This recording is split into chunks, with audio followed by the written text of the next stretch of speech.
Hello guys, what's up and welcome back to आपका अपना YouTube channel gravity circle. और बाजीगर हम लोग पढ़ रहे हैं स्ट्रक्चर ऑफ एटम नाम का चैप्टर। और आज के लेक्चर में हम लोग हमारा लेक्चर आगे बढ़ाएंगे। कहां से? जहां पर हमने पिछले लेक्चर को खत्म किया था और वहां पर हमने spectral lines, Lyman series, Balmer series, Paschen series यानी हाइड्रोजन स्पेक्ट्रम पढ़ लिया था, नील बोर का मॉडल पढ़ लिया था, बोर ऑर्बिट का रेडियस पढ़ लिया था, इलेक्ट्रॉन की एनर्जी पढ़ ली थी, नंबर ऑफ रोटेशंस पढ़ लिए थे, स्पेक्ट्रल लाइंस की एनर्जी हमने देख ली थी और वो सब फॉर्मूलेस पढ़ लिए थे। अब हम इसके ऊपर थोड़े थोड़े न्यूमेरिकल्स करके देखेंगे, फिर नील बोर के लिमिटेशंस की तरफ चलेंगे, फिर देखेंगे कि जो नया मॉडल ऑफ एटम आया वो कैसे आया, यानी कि ड्यूअल नेचर ऑफ मैटर के अंदर हम लोग Planck's quantum theory, Heisenberg uncertainty principle देखेंगे एंड फिर we will head on towards the wave mechanical model. तो चलो गाइस शुरू करते हैं। यहां पर हम लोग हमारा पहला क्वेश्चन जो कि आप लोगों के सामने है, आप लोगों को कैलकुलेट करना है बोर ऑर्बिट का radius for lithium di positive ion. तो गाइस यहां पर जो मैंने आपको रेडियस का फॉर्मूला लिखाया था वो लिखाया था 0.53 n square by z angstrom. मैंने आपको एक्चुअली ये फॉर्मूला लिखाया था, लेकिन गाइस ये फॉर्मूला यहां पर एप्लीकेबल नहीं होगा क्योंकि यहां पर एंगस्ट्रॉम और यहां पर पिकोमीटर है। अब हम लोग सब जानते हैं कि एक पिकोमीटर जो होता है वो 10⁻⁻12 मीटर्स के बराबर होता है और 1 एंगस्ट्रॉम जो होता है वो 10⁻⁻10 मीटर के बराबर होता है। तो इन दोनों में 2 डिजिट्स का फर्क है। तो यहां पर अगर मैं इसको सिंपली 53 कर दूं n स्क्वायर बाय z तो ये ऑटोमेटिकली पिकोमीटर्स में आ जाएगा, यानी 100 से मल्टीप्लाई कर दो, 100 से मल्टीप्लाई कर दो। क्या ये बात मेरे प्यारे बच्चों को समझ में आई? क्या ये बात मेरे प्यारे प्यारे बच्चे लोगों को समझ में आई? क्या इसके अंदर आप में से किसी को भी कोई भी दिक्कत?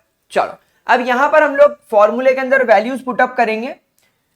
लिथियम की बात चल रही है और लिथियम के सेकेंड ऑर्बिट की बात चल रही है, तो यहां पर n की जगह आ जाएगा 2 का हो जाएगा स्क्वायर डिवाइडेड बाय लिथियम का z, यानी लिथियम का एटॉमिक नंबर क्या है? हाइड्रोजन, हीलियम, लिथियम यानी कि 3। तो ये हो जाएगा 53 मल्टीप्लाई बाय 4 डिवाइडेड बाय 3। अब आप 3 से इसको डिवाइड करो, 3 1 जा 3, 2 कैरी, 3 7 जा 21, 2 कैरी, 3 6 जा 18। अब इसको मल्टीप्लाई कर दो, 6 4 जा 24, 2 कैरी, 7 4 जा 28, 29 30, 4 1 जा 4, 5 6 7, 70.4 पिकोमीटर के आसपास आंसर आ रहा है और हमारा क्लोजेस्ट ऑप्शन बैठ रहा है ऑप्शन नंबर बी। तो हम ऑप्शन नंबर बी लगाकर आगे बढ़ जाएंगे। क्या ये क्वेश्चन समझ में आया? देखो नीट में ऐसे क्वेश्चन आ सकते हैं।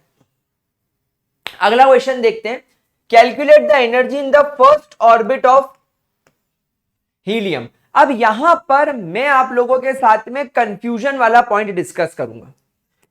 ऑप्शन देखकर आप लोग यहां पर एनर्जी का फॉर्मूला लगाने की सोच सकते हो, -1312 z square upon n square kilo joules per mole. एक फॉर्मूला मैंने आपको ये सिखाया था। एक्चुअली ये फॉर्मूला ये वाला है, energy is equal to -13.6 z square upon n square electron volts. ये उसी को किलो जूल पर मोल में कन्वर्ट करके आया है। -13.6 z square upon n square electron volt को कन्वर्ट करके आया है। लेकिन बेटा यहां पर जब आप अपना ऑप्शंस देखोगे तो ऑप्शंस में आपको आंसर केवल जूल्स में दिया है। तो मैं आपको यह फॉर्मूला इस्तेमाल करके ये आंसर निकालना सिखाऊंगा, ठीक है? और उसके बाद में आपको एक फॉर्मूला और बताऊंगा जिसमें डायरेक्ट आंसर मतलब डायरेक्ट वैल्यू रख के आप आंसर निकाल सकते हो। सो देखो E is equal to -1312 multiply by Z। Helium का एटॉमिक नंबर होता है 2, तो ये हो जाएगा 2 का स्क्वायर और ये फर्स्ट ऑर्बिट की बात कर रहा है तो यहां पर हो जाएगा 1 का स्क्वायर। तो ये हो जाएगा -1312 मल्टीप्लाई बाय 4 किलो जूल पर मोल। तो ये हो जाएगा -4 2 8, 4 1 4, 4 3 12, 4 1 4 9, नहीं 4 1 4 5, -5248 किलो जूल में अगर मैं किलो हटा दूं और 1000 से मल्टीप्लाई कर दूं तो ये हो जाएगा जूल्स पर मोल। मतलब इतनी वैल्यू एक मोल की है।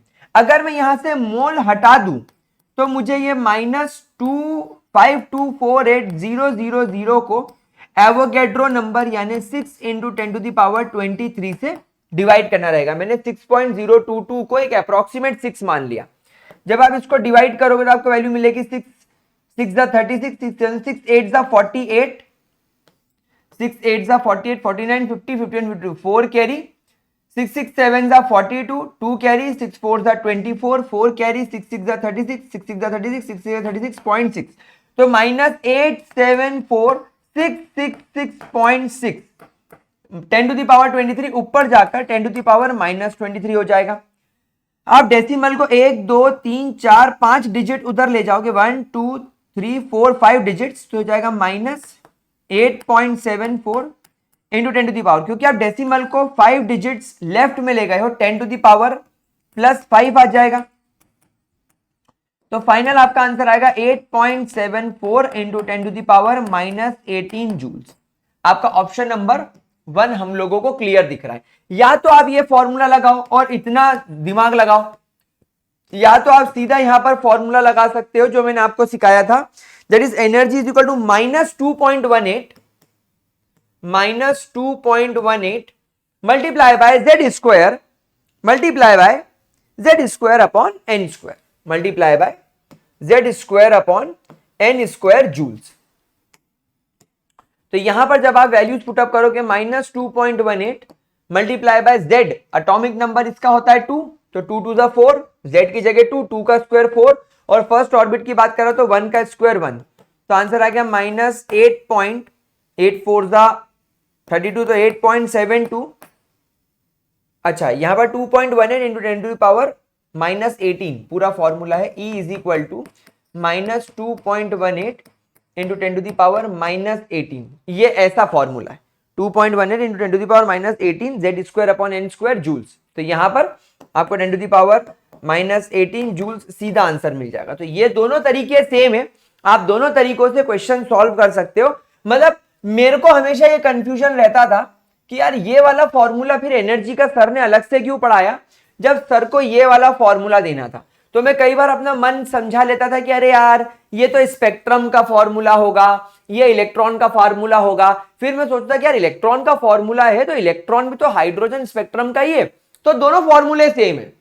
आपको किलो जूल पर मोल को जूल्स में फिर ऐसे कन्वर्ट करना पड़ेगा, थोड़ा प्रोसेस लंबा है। और अगर आप ये वाला फॉर्मूला यूज करोगे तो ये सीधे एक इलेक्ट्रॉन की जूल्स में वैल्यू बताता है। अभी आपके ऊपर है आपको कैसे सॉल्व करना है। नीट में हमेशा ऐसा क्वेश्चन आता है, नीट में इस टाइप के क्वेश्चंस हमेशा देखने को मिलते हैं और इसी टाइप के क्वेश्चंस भी आते हैं। चलो अब यहां पर करें क्वेश्चन सॉल्व। यहां पर आपको n1 दे रखा है, यहां पर आपको n2 भी दे रखा है, और आपको बोला गया है इसकी फ्रीक्वेंसी कैलकुलेट करना है और आपको बताना है कि कौन से स्पेक्ट्रल लाइन को बिलोंग कर रही है। देखो एक बात तो मैं आपको बता दूं, जो सबसे पहली सीरीज होती है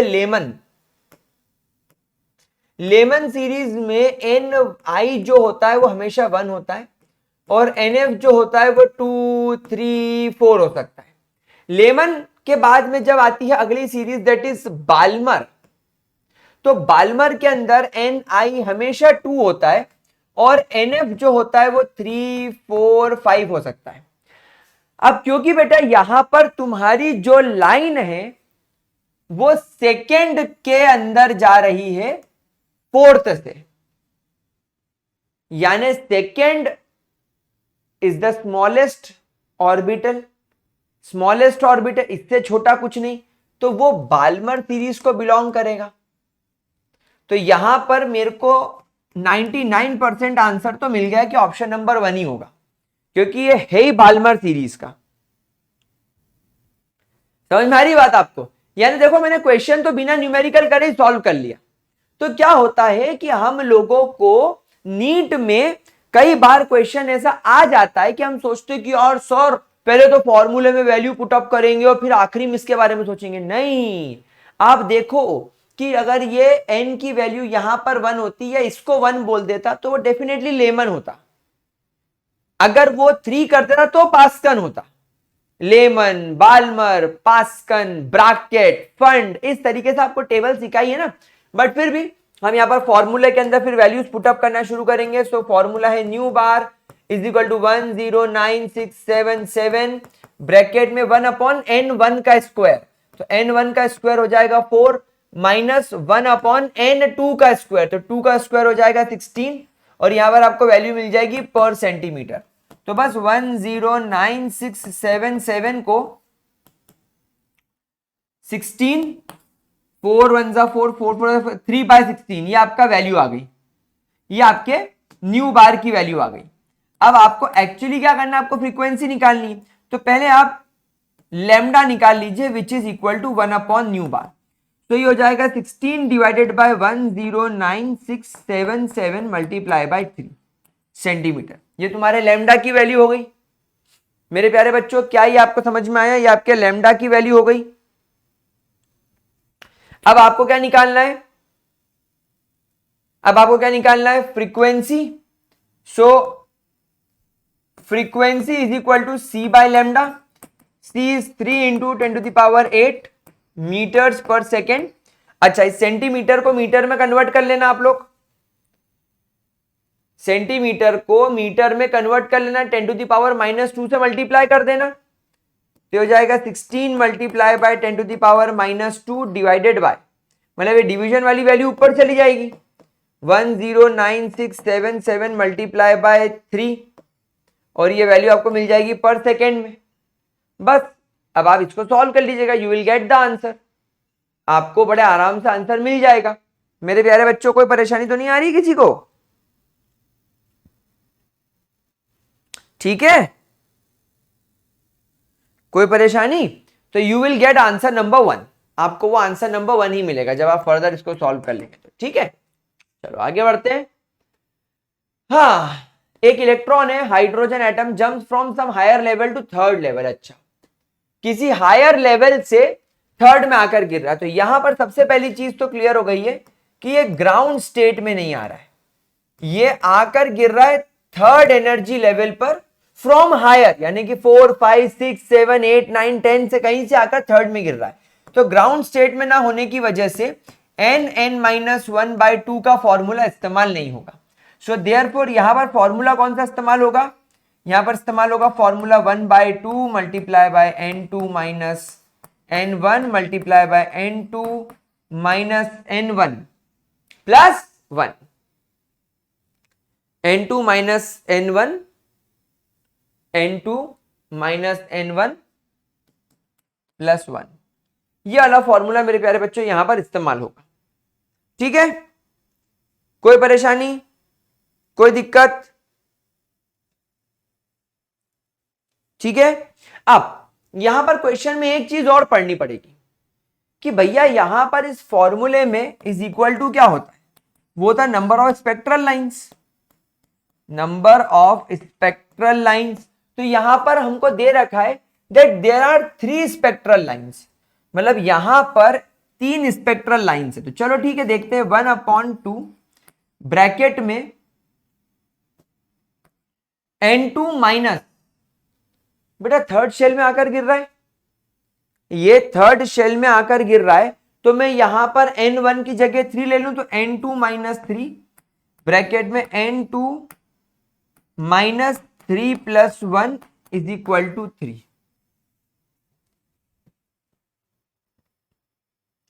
आई बात समझ में सब लोगों को? अब एक काम करें, इस 2 को इधर मल्टीप्लीकेशन में ले जाए तो हो जाएगा n2 minus 3 n2 minus 2 is equal to 6।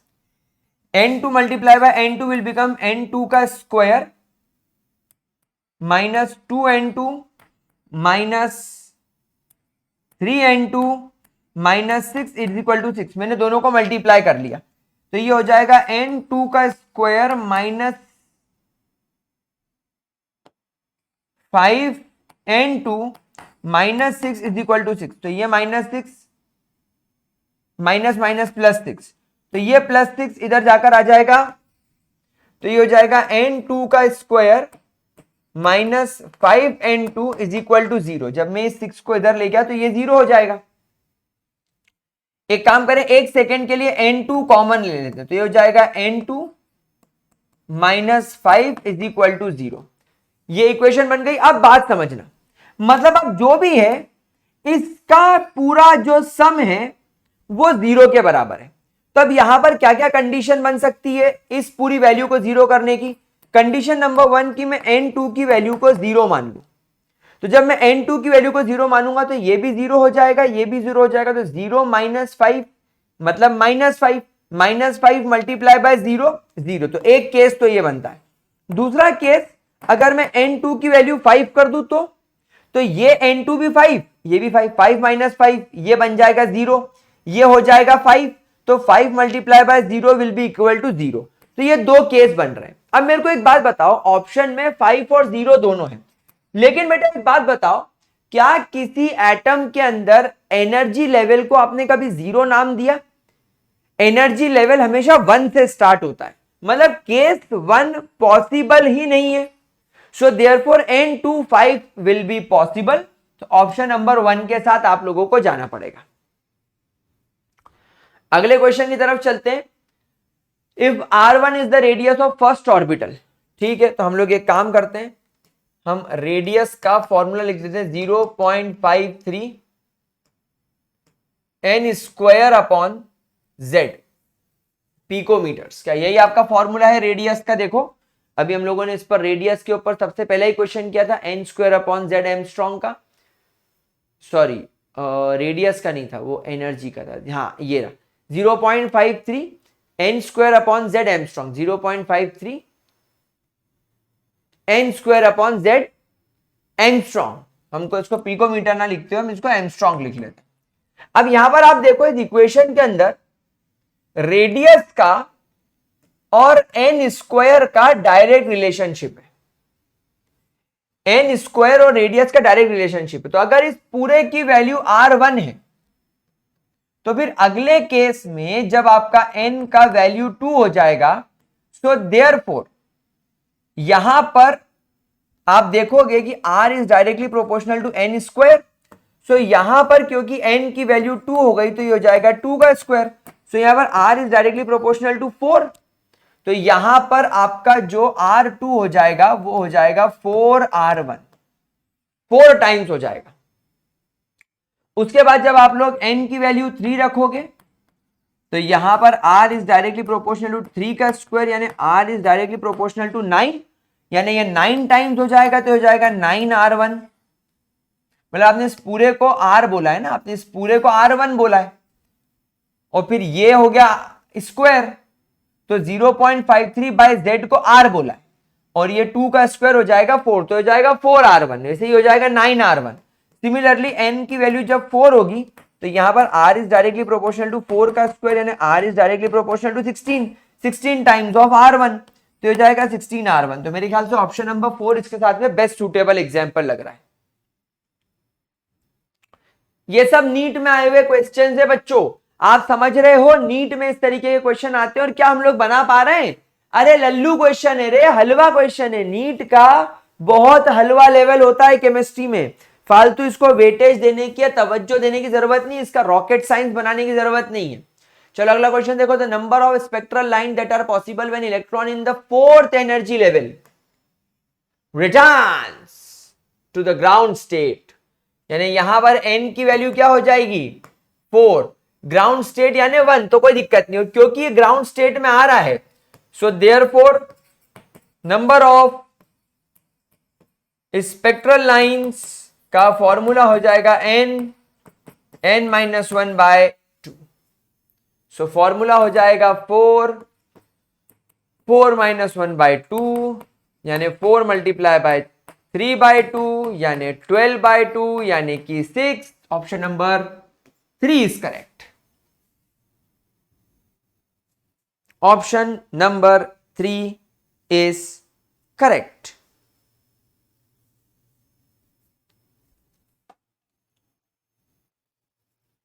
ठीक है, आगे चलते हैं। अब ये वाला क्वेश्चन हल्का सा कॉम्प्लिकेटेड है, हल्का सा, ज्यादा नहीं। ये बोल रहा है फिफ्थ एक्साइटेड स्टेट। देखो बेटा, फिफ्थ एक्साइटेड स्टेट का मतलब होता है, एक तो होती है आपकी ग्राउंड स्टेट जिसे हम 1 बोलते हैं, फिर ये होती है n की वैल्यू 2। बेटा this is your first excited state. फिर होती है आपकी n की वैल्यू 3, यानी आपकी सेकेंड एक्साइटेड स्टेट हो गई। फिर होती है आपकी n की वैल्यू 4 जो कि होती है आपकी थर्ड एक्साइटेड स्टेट। फिर होती है आपकी n की वैल्यू 5 यानी कि ये आपकी fourth excited state. And then होती है n की वैल्यू 6 और ये है आपकी fifth excited state.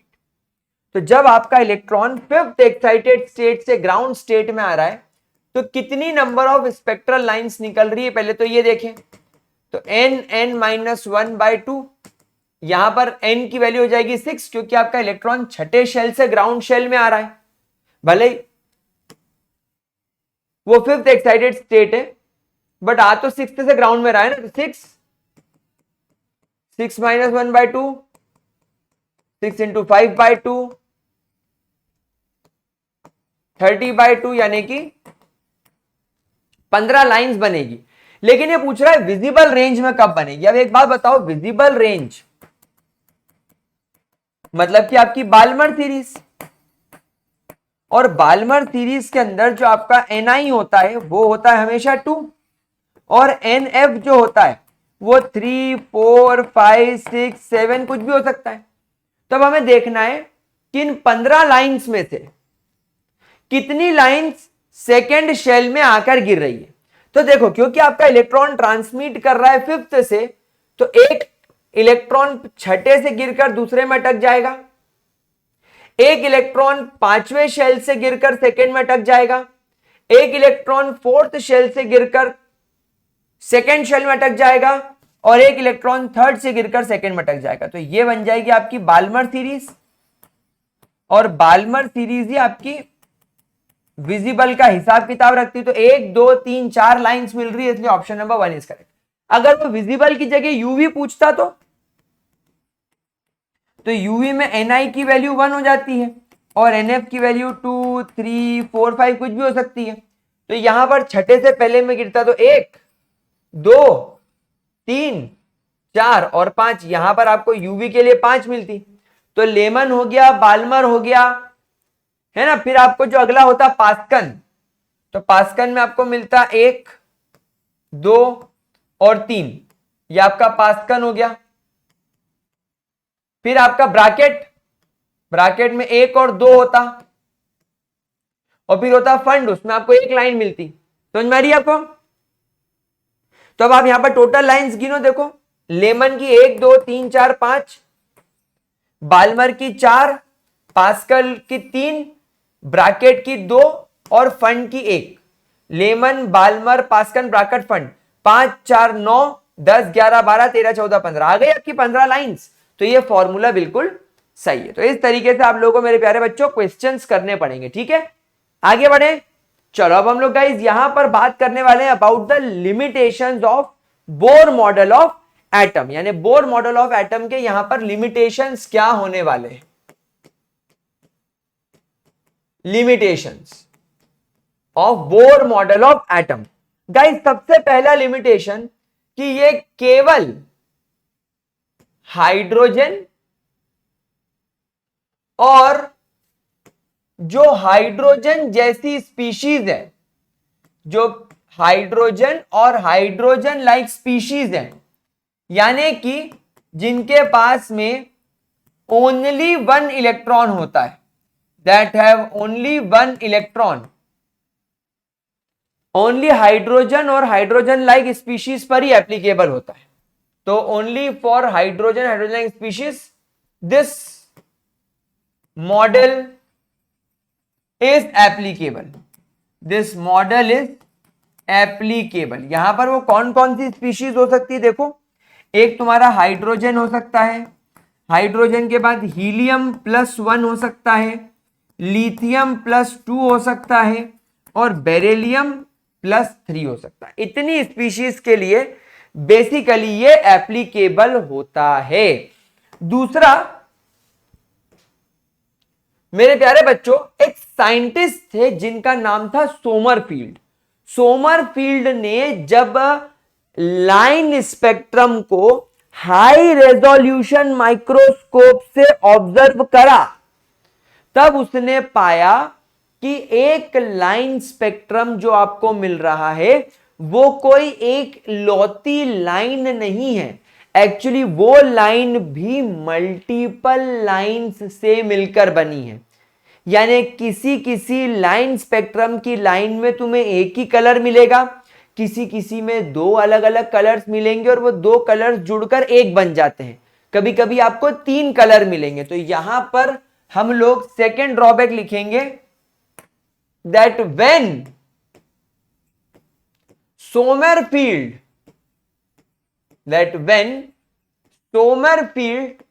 observed the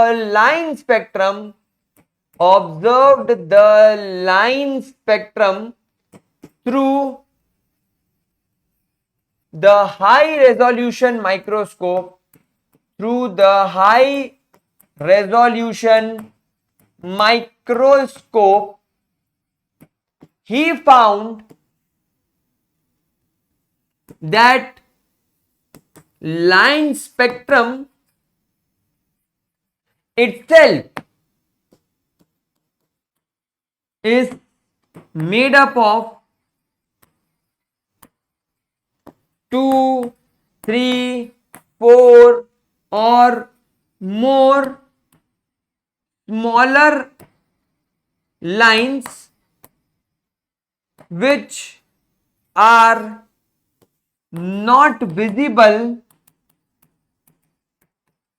through the naked eyes।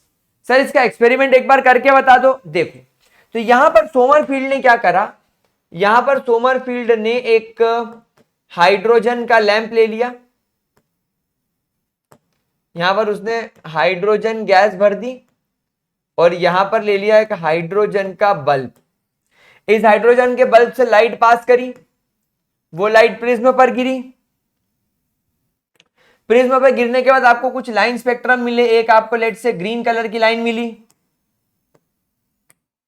फिर एक लेट से आपको वॉयलेट कलर की लाइन मिली, एक लेट से आपको ऑरेंज कलर की लाइट मिली और एक लेट से आपको रेड कलर की लाइट मिली।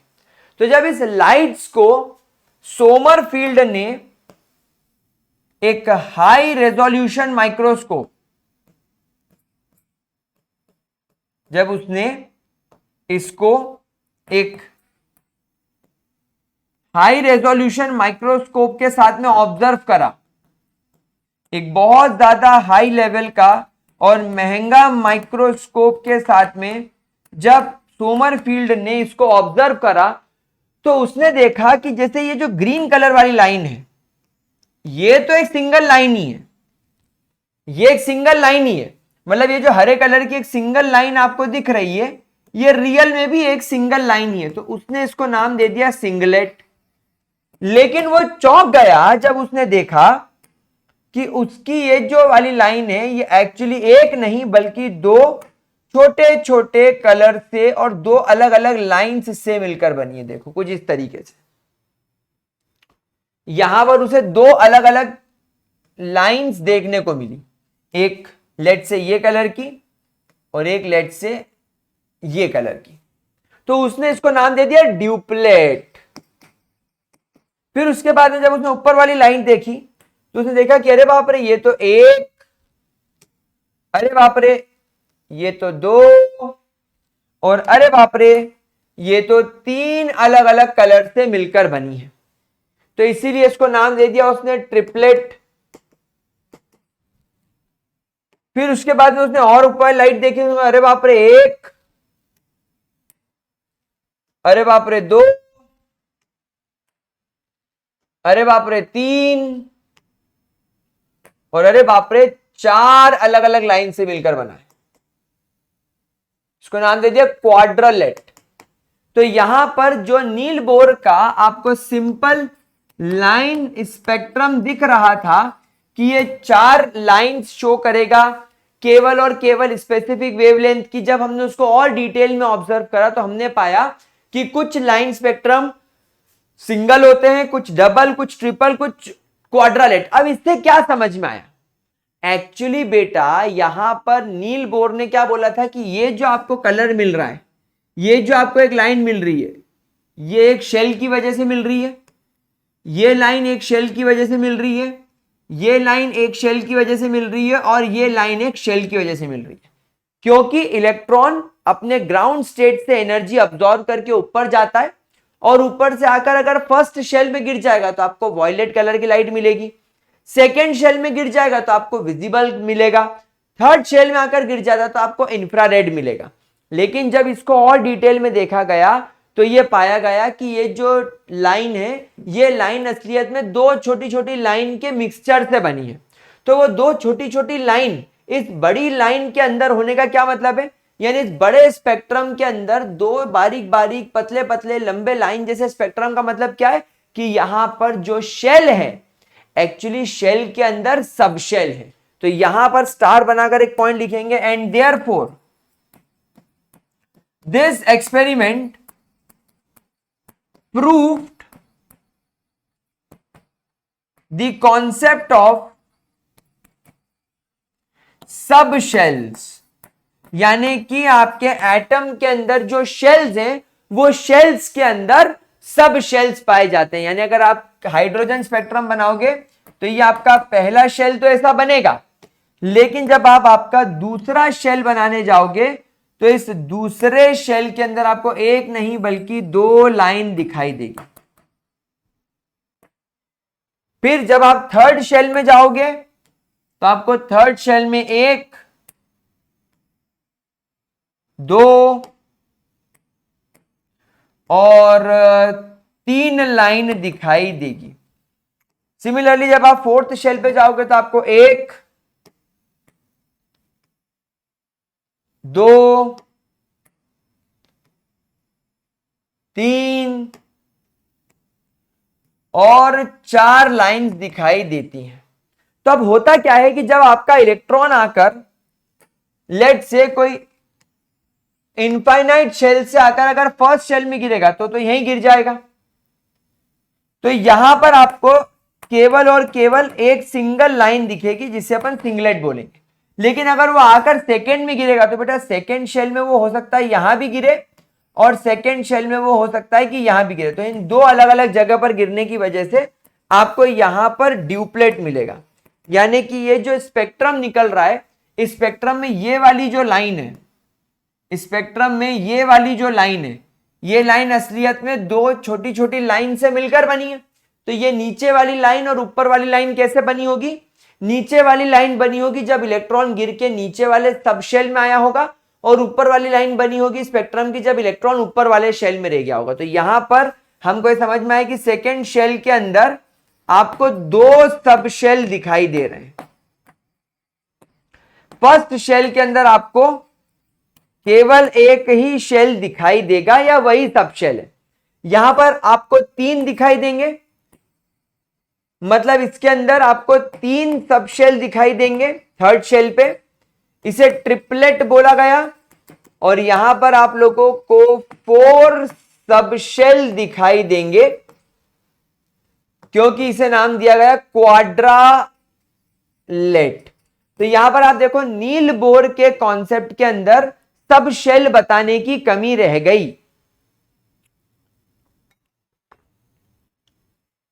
ठीक है,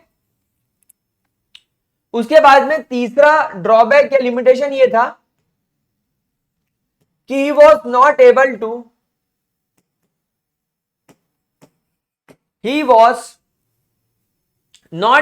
to explain the Zeeman and Stark effect। अब सर ये Zeeman and Stark effect क्या होता है बेटा?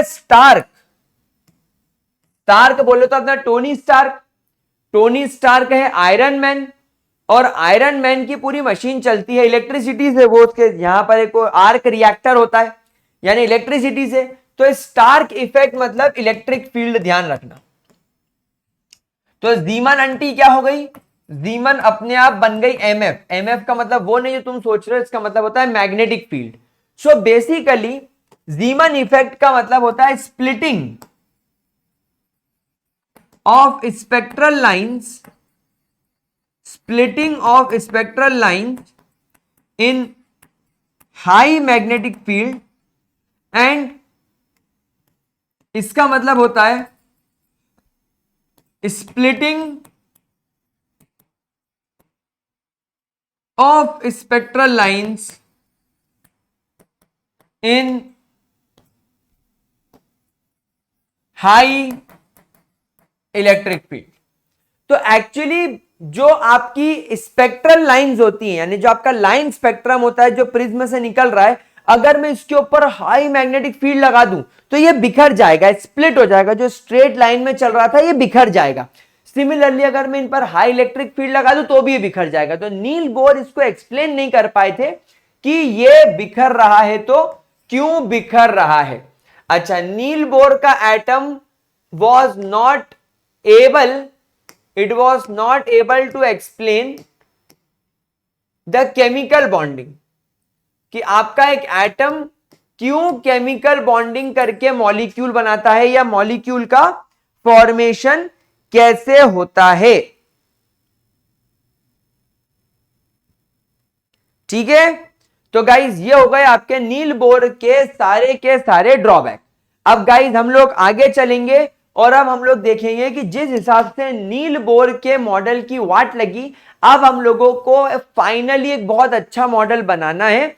और नील बोर के मॉडल के जस्ट बाद सोमरफील्ड ने सब शेल की डिस्कवरी कर दी थी। मतलब एटम के अंदर शेल्स, स्पेसिफिक पाथ, ऑर्बिट या एनर्जी लेवल जो होता है वो तो होता ही है, लेकिन उनके अंदर भी सब शेल होते हैं। यानी पहले शेल में एक सब शेल, दूसरे शेल में दो सब शेल, तीसरे शेल में तीन सब शेल और चौथे शेल में चार सब शेल। ऐसे एक एक शेल के अंदर अलग अलग सब शेल्स हो सकते हैं, जो सोमरफील्ड ने बताया। तो अब हम लोगों को एक प्रॉपर मॉडल चाहिए जो हम लोगों को इन सब चीजों के बारे में एक्सप्लेन करे। तो अब हम लोग पहले पढ़ेंगे कि सिर्फ इलेक्ट्रोमैग्नेटिक रेडिएशन का ड्यूअल नेचर नहीं होता, ड्यूअल नेचर पूरे मैटर का होता है। और क्योंकि पूरे मैटर का हम लोग ड्यूअल नेचर पढ़ेंगे तो हम लोगों को नया मॉडल ऑफ एटम समझ में आएगा। तो वो अपन स्टार्ट करते हैं, बट पहले जरा इन सब चीजों को फटाफट से नोट कर लो। तो मेरे प्यारे प्यारे बच्चों, यहां पर लग गई नील बोर के मॉडल की वाट।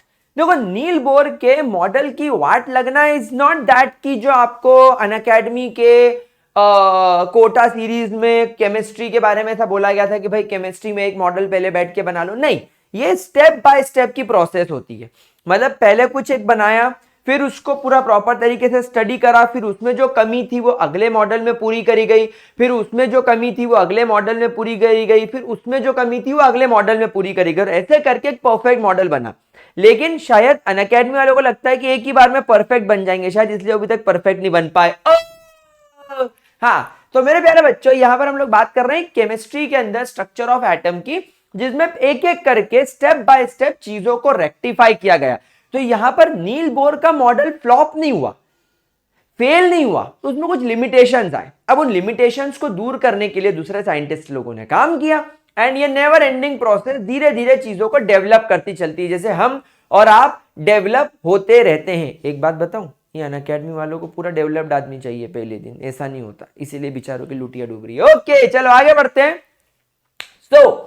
मेरे प्यारे बच्चों, यहां पर क्योंकि लिमिटेशन आ चुका है नील बोर के मॉडल ऑफ एटम के अंदर, अब हम लोगों को एक नए मॉडल की तरफ जाना पड़ेगा। एंड उस मॉडल की तरफ जाने से पहले हम लोगों को फिर से कुछ और डेवलपमेंट्स पढ़ने पड़ेंगे। और यहां पर जो हम लोग लिखेंगे नया topic, that is dual nature of matter. हम लोग यहां पर अब स्टार्ट करने वाले हैं ड्यूअल नेचर ऑफ मैटर। यानी आप लोगों को अगर याद हो तो मैंने इसी चैप्टर में नील बोर के मॉडल के पहले आप लोगों को पढ़ाया था कि एक इलेक्ट्रोमैग्नेटिक वेव का ड्यूअल नेचर होता है। यानी वो जो इलेक्ट्रोमैग्नेटिक वेव है, यानी आपकी जो लाइट है, इन शॉर्ट, उसका पार्टिकल और वेव नेचर दोनों होता है। लेकिन गाइस बाद में एक और डेवलपमेंट आया, और वो डेवलपमेंट क्या था, अब आप मेरी बात ध्यान से सुनना।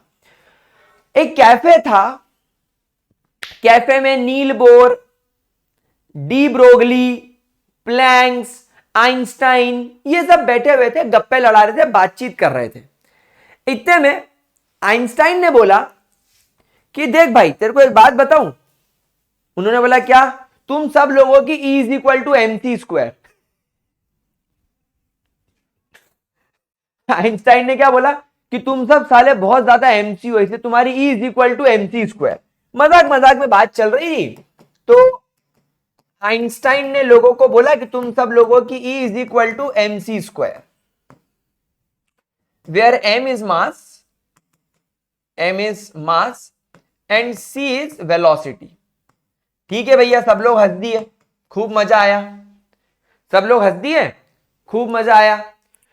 इतने में प्लैंक्स ने बोला आइंस्टाइन ने बोला हाँ, उसने बोला E इज इक्वल टू तेरी E इज इक्वल टू तेरा HC by lambda, I mean HC by lambda. ठीक है, तो यहां पर C अगेन हो गया वेलोसिटी, लैम्डा हो गया वेवलेंथ, और H हो गया आपका प्लैंक्स कांस्टेंट। और आप देखो इन दोनों के अंदर एक चीज कॉमन है, दैट इज E एनर्जी। अब ये मजाक की बात चल रही थी, इतने में नील बोर जोर जोर से रोने लग गया। नील बोर बोलता है मेरा मॉडल फ्लॉप हो गया, मेरे मॉडल में बहुत सारी कमी रह गई, मैं Bohr quantization M into V into R is equal to NH upon 2 pi लोगों को नहीं समझा पाया, मेरा तो जीवन व्यर्थ है, फलाना ढीमकाना कर रहा था, रो रहा था। इतने में इन सब के बीच में एक इंसान बहुत चुपचाप बैठा था, उसका नाम था डी ब्रोगली। डी ब्रोगली ने इन सब लोगों की बात चुपचाप सुनी, और डी ब्रोगली ने एक बात ऑब्जर्व करी बड़े ध्यान से। डी ब्रोगली ने देखा कि जब आइंस्टाइन ने हम सब लोगों को बोला कि तुम्हारा E is equal to MC square, तो प्लैंक ने उसको जवाब ने दिया तेरा E is equal to HC by lambda, I mean lambda. तो यहां पर उन्होंने देखा कि आइंस्टाइन की ये इक्वेशन एनर्जी बताती है किसी मैटर की, कि अगर कोई particle light speed of light से ट्रेवल करेगा तो हम उसके मास को एनर्जी में और एनर्जी को मास में कन्वर्ट कर सकते हैं। मतलब ये इमेजिन करो, ये मैटर के लिए एप्लीकेबल हो गई। और प्लैंक्स की ये जो इक्वेशन थी, ये इलेक्ट्रोमैग्नेटिक रेडिएशन यानी कि लाइट के ऊपर एप्लीकेबल थी, और दोनों में एनर्जी कांस्टेंट है। तो डी ब्रोगली लैब में गए, एंड डी ब्रोगली ने क्या करा, he put equation number 1 in equation number 2। तो यहां पर इन्होंने ऑब्जर्व करा कि MC square is equal to HC by lambda. यहां पर वेलोसिटी से कट गई। सो देयरफॉर जब इसने इक्वेशन को रीअरेंज करा तो इक्वेशन बन गई lambda is equal to H upon M multiply by C। आप एक काम करो, यहां पर इसको कर दो V। यहां पर अब हम लोग रिप्रेजेंट करेंगे वेलोसिटी को, तो C is now represented as V, यानी कि वेलोसिटी। हम वेलोसिटी को C की जगह V से डिनोट करेंगे, और ये बन गई de Broglie dual nature of matter की इक्वेशन। एंड यहां पर डी ब्रोगली ने कहा that just like our light और हमारा electromagnetic radiation, all the matter must have dual nature.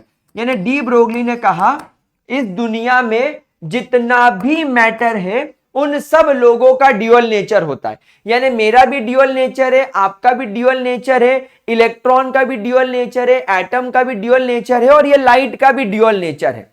क्या ये बात समझ में आई आप लोगों को? और ये इक्वेशन उन्होंने दुनिया के सामने प्रपोज करी। क्या ये बात समझ में आ रही है आप लोगों को? इनफैक्ट यहां पर उन्होंने कहा कि अगर कोई बॉडी, कोई मैटर वेव नेचर शो कर रहा है तो उसको मूव करना पड़ेगा। भाई अगर मैं खड़ा हूं तो क्या मेरा भी वेव निकल रही होगी? मेरी बॉडी में से कोई वेव जनरेट हो रही होगी? नहीं, अभी तो नहीं हो रही होगी, लेकिन अगर मैं वॉक करूंगा तो मेरे पिछवाड़े से वेव जनरेट हो रही होगी, मतलब कोई बॉडी को मूव तो करना पड़ेगा। इसीलिए डी ब्रोगली ने बोला कि मेरे को एक बात बताओ, डी ब्रोगली ने मुझे बोला एक बात और बताओ, व्हाट इज काइनेटिक एनर्जी। हमने बोला साहब kinetic energy is equal to half M V square. उन्होंने बोला वेरी गुड, उन्होंने इस इक्वेशन को नाम दे दिया इक्वेशन नंबर 3। ना उन्होंने इस इक्वेशन को बोला multiply both side by mass m। तो जब हमने इक्वेशन नंबर 3 को दोनों साइड m से मल्टीप्लाई करा तो ये हो गया m multiply by kinetic energy, और ये हो गया हाफ। जब मैं इस साइड को m से मल्टीप्लाई करूंगा तो ये m हो जाएगा m स्क्वायर v स्क्वायर। हम 2 को इधर भेज देते हैं तो ये हो जाएगा 2m ke, m इज मास, और ये m स्क्वायर v स्क्वायर हो जाएगा। अब यहां पर हम लोग सब एक बात जानते हैं that p is equal to m multiply by v, where p is momentum, m is mass and v is velocity। क्या ये बात आप लोगों को समझ में आ रही है? तो एक बात बताओ, अगर यहां पर m स्क्वायर v स्क्वायर है तो क्या मैं इसको p स्क्वायर यानी मोमेंटम का स्क्वायर नहीं कर सकता? सो देयरफॉर यहां पर ये इक्वेशन बन जाएगी 2m ke is equal to p square. अब मैं एक काम और कर सकता हूं, अगर मेरे को यहां पर p स्क्वायर नहीं बल्कि सिंपल p चाहिए तो मैं इसका अंडर रूट कर दूंगा, तो ये हो जाएगा अंडर रूट 2m ke। तो यहां पर आपको मोमेंटम की वैल्यू मिल गई in terms of kinetic energy. तो यहां पर हम लोगों को मोमेंटम की वैल्यू मिल गई in terms of kinetic energy. अब एक बात बताओ, मुझे एक बात बताओ, now from D Broglie dual nature of matter, from D Broglie equation, आप लोगों ने डी ब्रोगली इक्वेशन तो देखी होगी। क्या होती है de Broglie equation? Lambda is equal to H upon M V. अरे सर एम वी तो मोमेंटम के बराबर होता है, तो क्या हम लोग लैम्डा को एच अपॉन मोमेंटम नहीं लिख सकते? हम लोग लिख सकते हैं मोमेंटम, इसको हम इक्वेशन नंबर 4 नाम दे देते हैं। तो अब एक काम करो, आप एक काम करो, इसको इक्वेशन नंबर 5 नाम दो और इसको इक्वेशन नंबर 4 नाम दो। नाउ पुट इक्वेशन 4 इन इक्वेशन नंबर 5। तो यहां पर अब आप ये देख पाओगे कि जो आपका लैम्डा है वो हो जाएगा h divided by under root of 2m ke। यानी अब आप लोग डी ब्रोगली ड्यूअल नेचर के अंदर किसी भी ऑब्जेक्ट का, किसी भी मैटर का, किसी भी पार्टिकल का जिसका मास m है उसकी काइनेटिक एनर्जी ये है, अगर वो एक मास m वाली बॉडी काइनेटिक एनर्जी के साथ मूव कर रही है तो आप उसकी भी वेवलेंथ निकाल सकते हो। समझ में आ रही बात? यानी अब आप लोगों को डी ब्रोगली ने यह सिखाया कि पहले तो इलेक्ट्रोमैग्नेटिक वेव का कोई मास नहीं होता था, भाई ये लाइट का कोई मास थोड़ी है, तो ये लाइट की वेवलेंथ हम कैसे निकालते थे? c बाय फ्रीक्वेंसी, यानी कि वेलोसिटी को फ्रीक्वेंसी से डिवाइड करके। लेकिन अब जब डी ब्रोगली क्लेम कर रहा है कि ये जो मेरी चेयर है, ये मेरी जो चेयर है, ये मेरा जो मार्कर है, ये मेरा जो पेन है, इनका भी वेवलेंथ जनरेट हो सकता है। तो इसका अगर वेवलेंथ बनाना है तो वेवलेंथ हमें पता लगाने के लिए लैम्डा चाहिए, और इसका लैम्डा कैसे निकालूंगा? इसका पहले मैं निकाल लूंगा मास, कि भैया इसका मास कितना है और ये कितनी स्पीड से घूम रहा है। तो इसकी kinetic energy multiply by mass multiply by 2 का अंडर रूट, और उसको आप पूरे को डिवाइड कर दो प्लैंक्स कांस्टेंट से, तो आपको इस इक्वेशन से इसका लैम्डा पता चल जाएगा। तो यहां पर आप लोगों को डी ब्रोगली ने यह भी सिखाया, उन्होंने पहले तो हमें यह सिखाया कि किसी भी ऑब्जेक्ट जिसका मास m है वो वेलोसिटी v के साथ घूम रहा है तो आप उसका लैम्डा निकाल सकते हो। लेकिन अगर आपको वेलोसिटी की जगह पर काइनेटिक एनर्जी भी पता हो तो भी आप ये वाला फॉर्मूला इस्तेमाल कर सकते हो। आई बात समझ में? कोई दिक्कत, कोई परेशानी?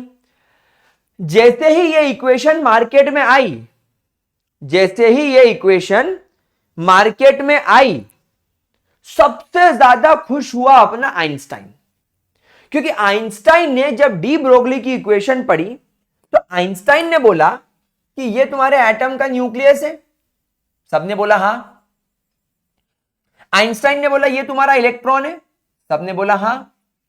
आइंस्टाइन ने बोला, नील बोर से पूछा कि नील बोर तू बता, क्या तेरा इलेक्ट्रॉन न्यूक्लियस के आसपास एक फिक्स्ड सर्कुलर पाथ, एक फिक्स्ड सर्कुलर ऑर्बिट, एक फिक्स्ड सर्कुलर एनर्जी लेवल पर क्या इस प्रकार घूम रहा है? उसने बोला हां, इसी प्रकार घूम रहा है। तो नील बोर ने बोला देख, ये है मेरा इलेक्ट्रॉन का मॉडल। तो उसको आइंस्टाइन ने बोला कि देख मेरे बच्चे, मेरे दुर्योधन, तूने एक छोटी सी गलती कर दी। उसने बोला क्या? उन्होंने बोला कि तू ये समझता था कि केवल इलेक्ट्रोमैग्नेटिक रेडिएशन का ड्यूअल नेचर है, और तू ये मानता था कि तेरा इलेक्ट्रॉन एक पार्टिकल है। पार्टिकल है मतलब मैटर है, और मैटर का ड्यूअल नेचर नहीं हो सकता। लेकिन अभी अभी डी ब्रोगली ने क्या हमें सिखाया कि दुनिया में किसी भी मैटर का या पार्टिकल का ड्यूअल नेचर हो सकता है। तो तू ये समझ कि भाई तेरा इलेक्ट्रॉन न्यूक्लियस के आसपास एक फिक्स्ड सर्कुलर पाथ में घूम जरूर रहा है,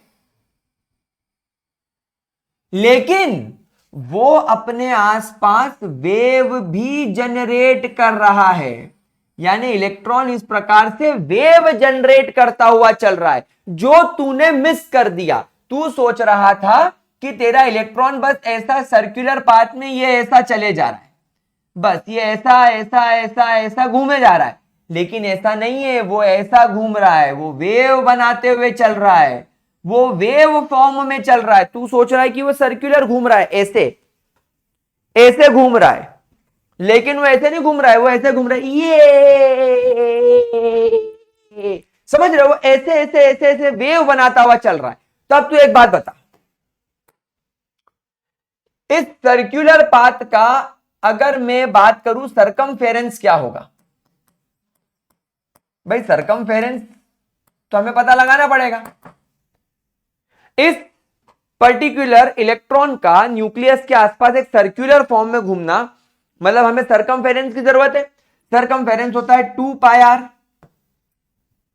इलेक्ट्रॉन की न्यूक्लियस से डिस्टेंस आर, और वो एक सर्कल बना रहा है। अब उन्होंने बोला कि जब ये इलेक्ट्रॉन न्यूक्लियस के आसपास एक पूरा चक्कर काट लेता है, यहां से शुरू करके यहां से होता हुआ यहां आ जाता है, तो वो अपने आसपास कितनी वेव जनरेट कर रहा होगा? एक वेव का मतलब, एक वेव मतलब लैम्डा, ऐसी कितनी वेव जनरेट कर रहा होगा? उन्होंने बोला एन लैम्डा। ये आइंस्टाइन ने समझाया, ठीक है। ये किसने एक्सप्लेन किया? ये आइंस्टाइन ने एक्सप्लेन किया। तो Einstein explain on the basis of de Broglie dual nature of matter। उन्होंने ये बोला कि जब एक इलेक्ट्रॉन न्यूक्लियस के आसपास एक फिक्स्ड सर्कुलर पाथ में घूमता है, वो अपने आसपास n number of wave generate करता हुआ चलता है। वो क्या करता है?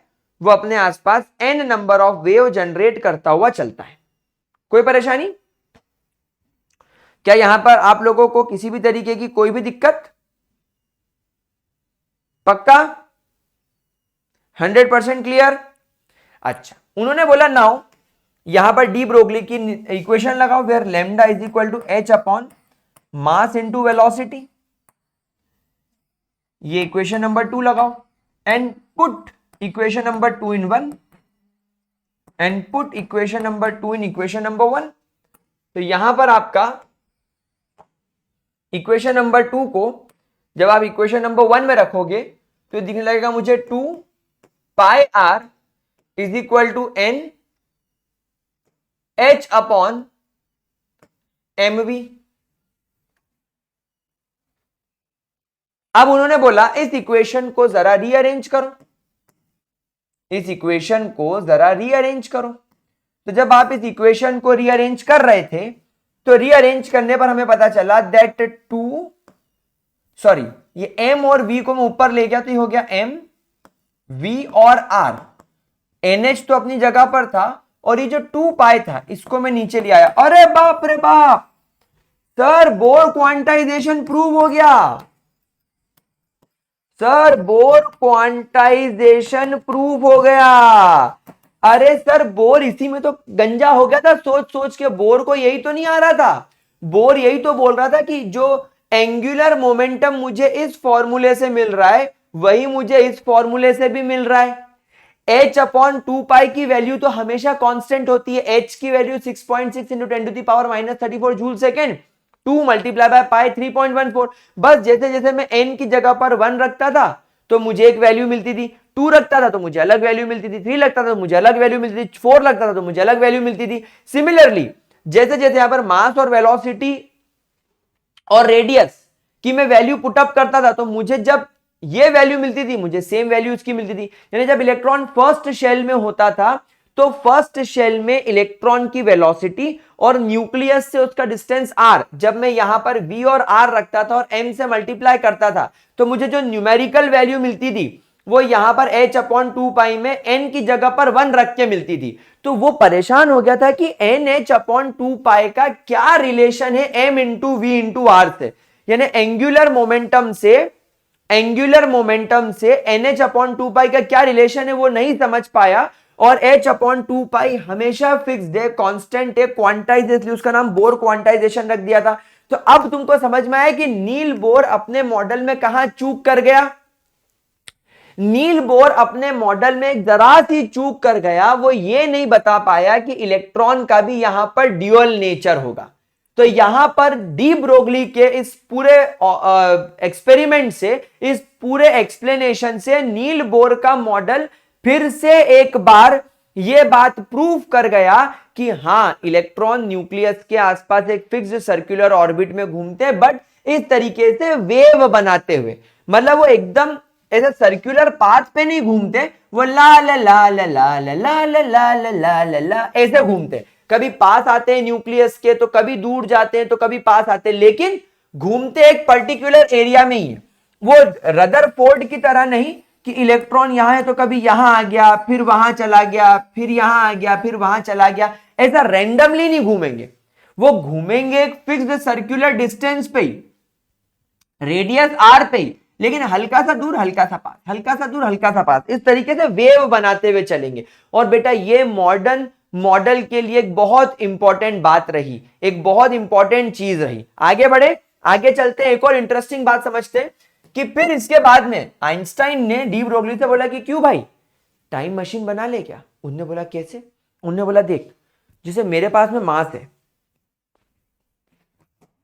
मैं भागा तो यार मेरे पीछे तो मेरी वेव जनरेट हुई होगी, क्योंकि मैं भी मैटर हूं, मेरा भी ड्यूअल नेचर है। और अगर मेरी वेव जनरेट हो रही है तो क्यों ना एक ऐसी मशीन बनाई जाए जो हमारी वेव को रीड कर सके, क्योंकि जो वेव्स होती हैं, जो वेव जनरेट होती है वो इस दुनिया में इनफाइनाइट टाइम तक रह सकती है। क्या बात आप जानते हो, मतलब आज से 500 साल पहले अगर आप जहां पर बैठे हो, अगर वहां से कोई राजा गुजरा होगा तो वो राजा की वेव वहां पर बनी होगी और वो वहीं रहेगी।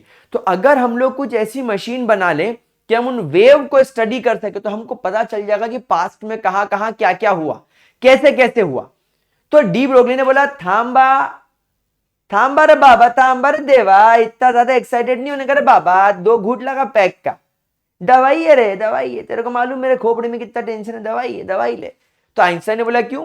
उन्होंने बोला भाई तू एक बात समझ, मेरी इक्वेशन है lambda is equal to H upon M we. अब अगर मैं मास और वेलोसिटी को कांस्टेंट कर दूं तो यहां पर you will observe H is inversely proportional to mass. मतलब कि अगर आपकी बॉडी का मास बढ़ता जाएगा तो बेटा जी उसका वेवलेंथ हमेशा घटता जाएगा। अब अगर वेवलेंथ घटता जाएगा, वेवलेंथ छोटा होता जाएगा तो हम उसकी स्टडी थोड़ी कर सकते।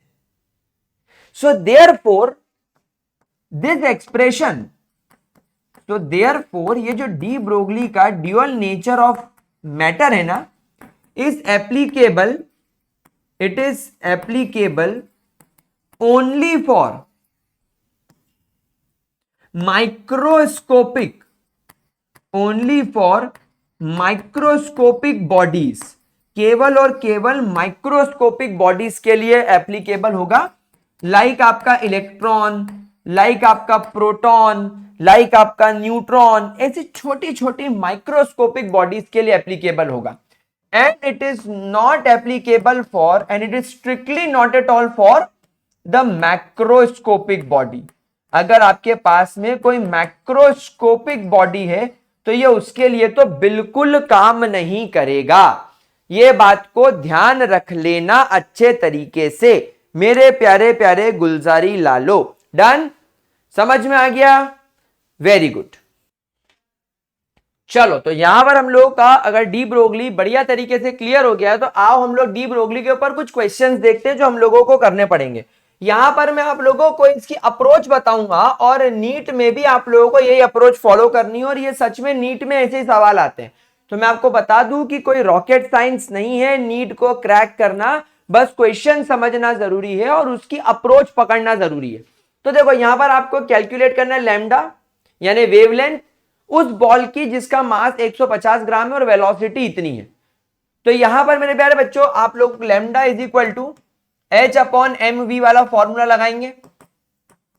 एच की वैल्यू होती है 6.626 into 10 to the power -34 joule second divided by mass. अब यहां पर आप एक बात समझना, जो जूल होता है ना उसकी यूनिट होती है KG metre square per second square. ये जो आपका जूल होता है ना, जूल को आप KG metre square per second square भी लिख सकते हैं। तो यहां पर मैं जूल की जगह पर इसको लिखूंगा KG metre square per second square. ये आपका जूल हो गया और ये सेकेंड आ गया, क्योंकि हम लोग जानते हैं हमारे एच की यूनिट होती है 6.626 into 10 to the power -34 joule seconds. तो मैंने जूल की जगह पर ये रख दिया और सेकेंड की जगह पर सेकेंड आ गया। अब यहां पर क्योंकि क्वेश्चन में मास आ गया है केजी में, मुझे उस ग्राम को भी मास, मतलब उस मास को ग्राम में कन्वर्ट करना पड़ेगा। तो 150 ग्राम को अगर मुझे केजी में कन्वर्ट करना है तो मैं उसको 1000 से डिवाइड कर दूं तो ये हो जाएगा 0.15 केजी। 150 ग्राम यानी 0.15 केजी, मैंने उसको 1000 से डिवाइड कर दिया तो यहां पर मास की जगह पर आ जाएगा 0.15 केजी मल्टीप्लाई बाय वेलोसिटी दे रखी है आपको 25 मीटर पर सेकेंड। अब देखो ये पर सेकेंड जब ऊपर जाएगा तो ये सेकेंड बन जाएगा। तो यहां पर देख लेते हैं, मास को इससे काट लेते हैं पहले, तो ये जाएगा 6.626 into 10 to the power -34 KG. अच्छा ये केजी से केजी भी काट ही दो ना, तो यहां पर केवल बचेगा मास पर सेकेंड और ये पर सेकेंड ऊपर जाकर नॉर्मल सेकेंड हो जाएगा तो ये हो जाएगा second square divided by 0.15 multiply by 25। Second square से सेकेंड स्क्वायर कट गया। तो बेटा आपके लैम्डा की वैल्यू आप जब इस पूरे को सॉल्व करोगे तो आपको उसकी यूनिट देखो ऑटोमेटिकली मीटर में आ जाएगी and you will get the answer. I think आपका आंसर कुछ 1.76 इंटू 10 टू द पावर -34 आना चाहिए। 1.76 into 10 to the power -34 metre में आई थिंक आपका आंसर यहां से आएगा। ठीक है, चलो अगले क्वेश्चन की तरफ चलते हैं। यहां पर इस क्वेश्चन को सॉल्व करने की अप्रोच समझो। यहां पर आप लोगों को काइनेटिक एनर्जी दे रखी है और वो जूल्स में दे रखी है। लैम्डा आपको कैलकुलेट करना, तो एक डायरेक्ट फॉर्मूला मैंने आपको सिखाई दिया है, आपको यहां पर फालतू कुछ दिमाग लगाने की जरूरत नहीं है। 2m/ke। अब यहां पर h की values again 6.626 into 10 to the power -34 joules second divided by under root of 2 mass of electron is 9.1 into 10 to the power -31 kg multiply by kinetic energy is given in the form of 2.5 into 10 to the power -24 joules। बस ये हो गया आपका question solve.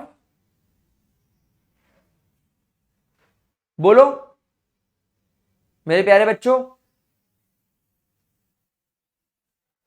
कोई परेशानी इस तरीके के क्वेश्चंस को सॉल्व करने में? हमने मास लिख दिया, हमने वेलोसिटी लिख दी, ऊपर भी हमने जूल्स पर सेकेंड कर दिया। ठीक है, कोई परेशानी? तो आपको लैम्डा की वैल्यू यहां से मिल जाएगी। कोई परेशानी मेरे प्यारे बच्चों किसी भी तरीके की? देख लो एक बार इसको अच्छे तरीके से समझ लो, ठीक है। तो आपका फाइनल आंसर आपको लिख के दे देता हूं, that will be near around 311.1 into 10⁻⁹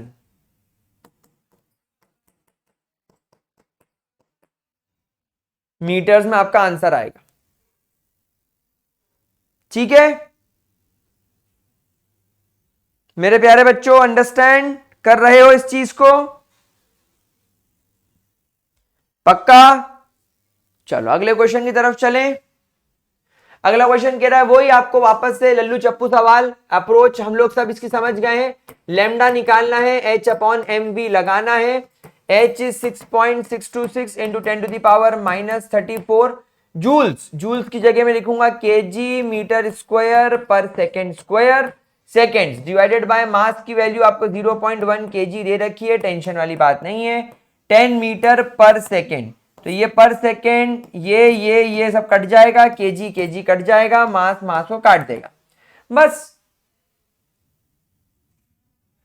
ये हो गया, इसमें मल्टीप्लाई होके 1, तो बस वही आंसर आ गया। I think 6.626 into 10⁻⁻34 metre, I think यही कुछ आपका आंसर आएगा, एक बार क्रॉस चेक कर लेना। अगले क्वेश्चन में चलते हैं, इसकी अप्रोच देखते हैं, इसको कैसे सॉल्व करना है। देखो यहां पर इस क्वेश्चन की अप्रोच समझो। यहां पर नीट में अगर इस तरीके का सवाल फंसता है तो क्या करना पड़ेगा वो समझो।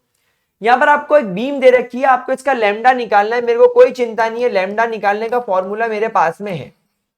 यहां पर h की वैल्यू भी मैं लिखूंगा 6.626 इंटू 10⁻⁻34 जूल्स की जगह में लिखूंगा KG metre square per second square multiply by second divided by मास, और वेलोसिटी 2 इंटू 10⁻4 मीटर पर सेकेंड। सेकेंड सेकेंड मर जाएगा, ये और ये भी कट गया, और ये सेकेंड भी कट गया।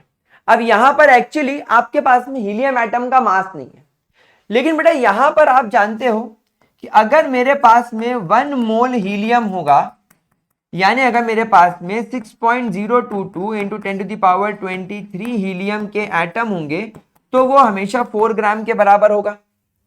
लेकिन सर मुझे तो यहां पर केवल एक ही एटम की बात करनी है, तो वो x ग्राम्स के बराबर होगा। तो यहां पर x की वैल्यू क्या आ जाएगी, 4 डिवाइडेड बाय 6.022 इंटू 10⁻23 ग्राम्स। और आप लोग सब जानते हो कि अगर आपको ग्राम को किलोग्राम में कन्वर्ट करना है तो आपको इसको और 1000 से मल्टीप्लाई करना, डिवाइड करना पड़ेगा, तो ये 10⁻26 केजीज हो जाएगा। तो मैं यहां पर 4 यहां रख दूंगा, डिवाइडेड बाय 6.022 इंटू 10⁻26, और ये आ जाएगा केजी। तो केजी ने केजी को भी काट दिया, तो बस आपको यहां पर आपका फाइनल आंसर मिल जाएगा अगर आप इस पूरी इक्वेशन को सॉल्व कर लेंगे। तो क्या आप इसको आप सॉल्व करना जानते हैं? क्या आप लोग इसमें फर्दर अप्रोच लगा लेंगे? बहुत बढ़िया, टाइम वेस्ट नहीं करेंगे इस तरीके के क्वेश्चंस में। अगला क्वेश्चन देखो, आपको बोल रहा है फ्रीक्वेंसी कैलकुलेट करना है, क्या अप्रोच रहेगी? हम लोग सब जानते हैं frequency is equal to C by lambda. सी क्या है, 3 into 10⁸ metres per second. Lambda का मुझे इंतजार है, लैम्डा मैं यहां से निकाल लूंगा। Lambda is equal to h/√2m के ई से डायरेक्ट फॉर्मूला लगाऊंगा 6.626 into 10⁻⁻34 joule second divided bye √2। अब यहां पर कैलकुलेट द फ्रीक्वेंसी। अच्छा, अब यहां पर प्रॉब्लम यह है कि आपको काइनेटिक एनर्जी दे रखी है, और काइनेटिक एनर्जी के साथ साथ हमको यहां पर जरूरत पड़ेगी मास की भी। लेकिन बेटा अपने को यहां पर मास तो दिया नहीं है, तो अब यहां पर अपन क्या कर सकते हैं, सोचो। यहां पर हम लोग क्या अप्रोच लगा सकते हैं, सोचो कि हम लोगों को यहां पर बिना मास का इस्तेमाल कर ही काम करना पड़े। तो यहां पर क्या मैं ऐसा लिख दूं कि सर मेरी काइनेटिक एनर्जी होती है 12 mv²। क्या मैं ऐसा लिख सकता हूं? हाँ सर लिख सकता हूं। अच्छा, मैं ऐसा भी लिख सकता हूं मेरा लैम्डा होता है h/mv। क्या मैं ऐसा लिख सकता हूं? हाँ सर मैं ऐसा लिख सकता हूं। और क्या मैं ये लिख सकता हूं कि lambda is equal to c/μ?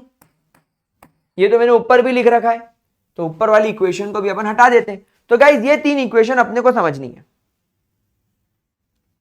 हमको ये 3 इक्वेशन समझनी है। अब एक बात बताओ, lambda h upon M V भी है और लैम्डा c अपॉन न्यू भी है, तो क्या इन दोनों को मैं बराबर करके लिख दूं? तो ये दिखने लगेगा मुझे h upon M V is equal to C upon nu. अब ये c क्या है? वेलोसिटी। यहां पर भी v क्या है? वेलोसिटी। तो एक काम करें, c को रिप्लेस कर दे v से, यानी यहां पर भी मैं c को रिप्लेस कर दूं v मतलब वेलोसिटी से। तो यहां पर क्या होगा मेरे प्यारे बच्चों, यहां पर जब ये इसमें मल्टीप्लाई हो जाएगा चले जाके, तो h न्यू बन जाएगा एम वी स्क्वायर के बराबर। h न्यू बन जाएगा एम वी स्क्वायर के बराबर। और अगर मैं म्यू को यहां रहने दूं, सिर्फ म्यू को, और h को डिवीजन में ले जाऊं, तो ये हो जाएगा M V square by H, M V square by H. क्या मैं बिल्कुल सही बोल रहा हूं? M V square by H हो जाएगा। अब एक बात बता, काइनेटिक एनर्जी क्या है? Kinetic energy half M V square. तो एक काम करें, क्या हम इस फॉर्मूले को रीअरेंज कर लें, 2 को इधर ले जाए तो हो जाएगा 2 multiply by kinetic energy is equal to M V square. तो अब यहां पर एक काम करो, एम वी स्क्वायर की जगह 2 मल्टीप्लाई बाय काइनेटिक एनर्जी रख दो, तो frequency will become equal to 2 multiply by kinetic energy divided by H. अब आपकी काइनेटिक एनर्जी को आप 2 multiply by 3.79 into 10 to the power -27 joules divided by 6.626 into 10 to the power -34 -24 joule seconds. Joules joules cut जाएगा, आपकी frequency की unit automatically per second आ जाएगी। समझ में आया बच्चों? आपको अप्रोच समझ में आई कि नहीं आई?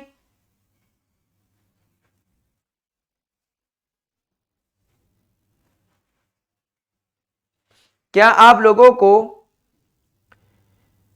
क्वेश्चन सॉल्व करने की ये अप्रोच समझ में आई?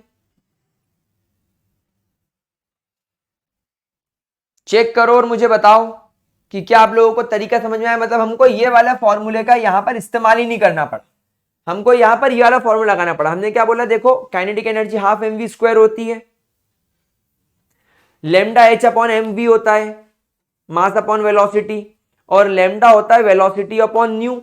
हमने दोनों इक्वेशन को कंपेयर किया, H upon M V is equal to velocity upon V, इसको मैंने इधर मल्टीप्लाई किया तो ये हो गया एम वी स्क्वायर, और न्यू को उधर ले गया, एच को नीचे ले आया।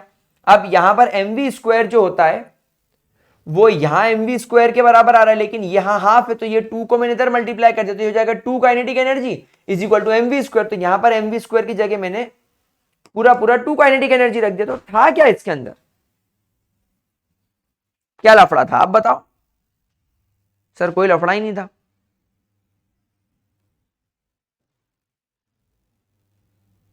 है ना? समझ में आ गई प्यारे बच्चों? क्या अब हम लोग इस तरीके के क्वेश्चन सॉल्व कर लेंगे? पक्का? चलो तो अब आगे बढ़ते हैं। और इसके बाद एक और बड़ा इंटरेस्टिंग सा, जिसको बोलना चाहिए, कॉन्सेप्ट हमारे सामने आया, जो कि दिया ने है हाइसेनबर्ग ने।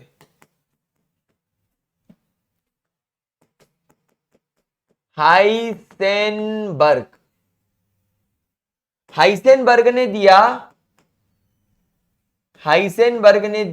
Uncertainty. Heisenberg gave uncertainty principle. अब ये हाइसेनबर्ग का अनसर्टेनिटी प्रिंसिपल क्या होता है? सर ये हाइसेनबर्ग सुष्मिता सेन का भाई तो नहीं है? हाँ, ये सुष्मिता सेन का भाई है जो हाई के बर्गर खाता है, हाइसेनबर्ग। वाह वाह वाह वाह, तालियां बजती रहनी चाहिए। गाइस हाइसेनबर्ग ने बोला कि मान लो ये आपका न्यूक्लियस है। हाइसेनबर्ग ने क्या बोला कि मान लो ये आपका न्यूक्लियस है, मान लो ये आपका इलेक्ट्रॉन है। अकॉर्डिंग टू नील बोर चाचा, ये इलेक्ट्रॉन न्यूक्लियस के आसपास इस तरीके से घूम रहा है। ये इलेक्ट्रॉन न्यूक्लियस के आसपास इस तरीके से घूमेगा, मतलब ये हमारा न्यूक्लियस के आसपास इलेक्ट्रॉन के घूमने का एक्सपेक्टेड पाथ है। इलेक्ट्रॉन चले आ और चलते चलते इलेक्ट्रॉन यहां आ गया। अब अगर गाइस मुझे इस इलेक्ट्रॉन की पोजीशन को ऑब्जर्व करना है, तो इस इलेक्ट्रॉन की पोजीशन को ऑब्जर्व करने के लिए मुझे एक बात बताओ, जनरली आपको चीजें कैसी दिखती हैं? आपके आसपास लाइट है, लाइट में फोटॉन्स होते हैं, फोटॉन्स का अपना खुद का एक फ्रीक्वेंसी और वेवलेंथ होता है। तो जब वो फोटॉन आकर आपकी बॉडी से टकराते हैं, वो लाइट जब आकर आपकी बॉडी से टकराती है, टकराने के बाद रिफ्लेक्ट होती है और रिफ्लेक्ट होकर आपकी आंखों में गिरती है, तो आप लोगों को वो चीज दिखाई देने लगती है। यही प्रिंसिपल हाइसेनबर्ग ने इस इलेक्ट्रॉन को देखने के लिए लगाया। तो हाइसेनबर्ग ने बोला क्योंकि इलेक्ट्रॉन एक बहुत ज्यादा छोटी बॉडी है, इलेक्ट्रॉन क्या है? Electron is almost dimensionless. Electron के कोई डायमेंशन नहीं है, इट इज एक्चुअली डायमेंशनलेस। तो देयरफॉर इसको ऑब्जर्व करने के लिए एक बहुत ज्यादा स्मॉल वेवलेंथ वाला फोटोन हमें लगेगा, एक बहुत ज्यादा स्मॉल वेवलेंथ वाली लाइट हमें लगेगी ताकि हम उसको देख सकें। तो हम लोगों ने क्या करा, एक सोर्स से एक बहुत ज्यादा छोटी वेवलेंथ वाली लाइट इस इलेक्ट्रॉन पर इंसिडेंट करी। एक ऐसी फोटोन जिसका वेवलेंथ बहुत ज्यादा छोटा है, हमने एक फोटोन को इसके ऊपर इंसिडेंट करा, बहुत छोटे वेवलेंथ वाले को। जब ये फोटोन ने इस इलेक्ट्रॉन को हिट करा और जब ये पलट के हमारी आई पर गिरा या लेट से हमारे माइक्रोस्कोप पर गिरा, तो हमें इलेक्ट्रॉन की एग्जैक्ट पोजीशन का पता चल गया कि भैया इलेक्ट्रॉन यहां पर मौजूद है। लेकिन यहां पर एक बात आप समझने की कोशिश करो कि energy is equal to H upon hc by lambda according to Planck's quantum theory, which means कि आपका लैम्डा जितना ज्यादा स्मॉल होगा, आपके इलेक्ट्रोमैग्नेटिक वेव की वेवलेंथ जितनी ज्यादा छोटी होगी, उस फोटोन की एनर्जी उतनी ज्यादा हाई हो जाएगी, एक्सट्रीमली हाई हो जाएगी। तो क्योंकि आपने यहां पर एक छोटे लैम्डा वाले फोटोन को गिराया था, आप ना चाहते हुए भी ये बहुत ज्यादा हाई एनर्जी वाला फोटोन हो गया। अब क्या हुआ, फोटोन का भी अपने आप में ड्यूअल नेचर है, मतलब it is also a particle, यानी ये फोटोन का नेचर पार्टिकल भी तो है। तो यहां पर ये पार्टिकल नेचर वाला फोटोन जब इस पार्टिकल को मारेगा, भाई इलेक्ट्रॉन भी पार्टिकल है, तो भाई साहब जब दो छोटे छोटे पार्टिकल आपस में टकराएंगे, एनर्जी एक दूसरे में ट्रांसफर हो जाएगी। मान लो ये चेयर है, ये भी पार्टिकल है, मैं भी पार्टिकल हूं, मैं आया और मैंने इस चेयर को टक्कर मारी, तो देखो ये चेयर अपने आप आगे चली गई, मतलब मैंने मेरी एनर्जी इस चेयर में ट्रांसफर कर दी।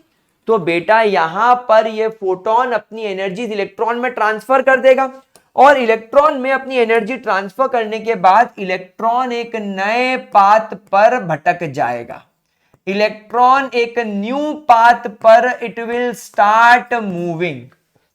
यानी आप जो उम्मीद कर रहे थे कि इलेक्ट्रॉन यहां होगा, तो कुछ देर बाद इलेक्ट्रॉन यहां होगा, कुछ देर बाद यहां होगा, कुछ देर बाद यहां होगा, लेकिन अब ऐसा नहीं हुआ। तुमने अगर इलेक्ट्रॉन की पोजीशन को ऑब्जर्व कर लिया, तो अब उसका यहां पर मोमेंटम ही चेंज हो जाएगा, या मैं कहूं उसकी वेलोसिटी ही चेंज हो जाएगी, और वेलोसिटी या मोमेंटम चेंज हो जाने की वजह से वो एक नए रास्ते पर, एक नए पाथ पर बढ़ चलेगा। तो अब आप उसकी पोजीशन भी एग्जैक्टली कैलकुलेट नहीं कर पा रहे। तो यहां पर हाइसेनबर्ग, जो कि सुष्मिता सेन का छोटा भाई था, उसने बर्गर खाते खाते हमें यह कहा that we cannot observe the accurate and precise value of position and momentum of an electron together. यानी अगर आप दोनों की वैल्यू एक साथ निकालना चाहते हो, टुगेदर निकालना चाहते हो, तो आप नहीं निकाल पाओगे। At least one of them will very, that is one of them will very. यानी अगर आप मोमेंटम पता लगाने जाओगे तो आपको पोजीशन नहीं पता लगेगी, क्योंकि थोड़ी देर बाद इलेक्ट्रॉन यहां आ जाएगा, फिर यहां आ जाएगा, क्योंकि तुमको मोमेंटम पता है, तो तुमको पता है क्यों यहां होगा, फिर यहां यहां यहां यहां, तो तुम इलेक्ट्रॉन की पोजीशन नहीं देख पाओगे। और अगर तुम माइक्रोस्कोप लगाकर उसकी पोजीशन देखने जाओगे तो यहां दिखने के बाद इलेक्ट्रॉन तुमको यहां नहीं दिखेगा, क्योंकि उसकी वेलोसिटी बढ़ गई है, मोमेंटम बढ़ गया, वो कहीं और ही निकल जाएगा। तो हाइसेनबर्ग ने बोला कि नील द बोर द चाचा, आपके नील बोर चाचा ने ऐसा कैसे बोल दिया कि बेटा इलेक्ट्रॉन एक फिक्स्ड सर्कुलर पाथ में, फिक्स्ड वेलोसिटी के साथ में, फिक्स्ड एनर्जी के साथ में, न्यूक्लियस के आसपास एक पर्टिकुलर डिस्टेंस पर घूमता रहता है। ना मुन्ना ना, ना, बिल्कुल गलत। इलेक्ट्रॉन का आप फिक्स्ड पाथ, फिक्स्ड वेलोसिटी कभी भी प्रिसीशन के साथ में, एक्यूरेसी के साथ में, एग्जैक्टनेस के साथ नहीं निकाल सकते। उसमें कुछ ना कुछ वेरिएशन, कुछ ना कुछ अनसर्टेनिटी होगी। इसके लिए उन्होंने एक डेरिवेशन भी दिया, एक फॉर्मूला दिया, जिसमें उन्होंने बोला कि delta x multiply by delta p is always equal to और greater than h upon 4 pi. बेटा यहां पर h अपॉन 4 पाई एक कांस्टेंट वैल्यू है। h की वैल्यू आप लोग जानते हो 6.626 into 10 to the power minus 34 joule seconds. Pi की वैल्यू आप जानते हो, तो जब आप इसको सॉल्व करोगे तो एक न्यूमेरिकल वैल्यू आएगी कुछ, उस न्यूमेरिकल वैल्यू से इनकी अनसर्टेनिटी का प्रोडक्ट या तो बराबर होगा या ज्यादा होगा, इससे कम कभी नहीं होगा। यानी एक इलेक्ट्रॉन की पोजीशन में कितनी अनसर्टेनिटी है, यानी कितना परसेंटेज एरर है जो आप और मैं कैलकुलेट नहीं कर सकते, मल्टीप्लाई बाय उसके मोमेंटम में कितना एरर है, उन दोनों के एरर का, उन दोनों की अनसर्टेनिटी का जो प्रोडक्ट है, मैथमेटिकल वैल्यू का जो मल्टीप्लीकेशन से जो आपको वैल्यू मिलेगी, वो वैल्यू h अपॉन 4 पाई के या तो बराबर होगी या उससे बड़ी होगी, इससे कम कभी नहीं होगा। इसीलिए इसको बोला गया कि भाई साहब एक इलेक्ट्रॉन की पोजीशन और मोमेंटम साथ साथ में आप कभी कैलकुलेट नहीं कर पाओगे, एक एग्जैक्ट निकालोगे तो दूसरा वेरी कर जाएगा। तो अगर एक की एग्जैक्ट वैल्यू मिल गई तो दूसरा कितने से वेरी कर जाएगा, h अपॉन 4 पाई से या उससे ज्यादा से। यहां पर डेल्टा एक्स क्या है, that is uncertainty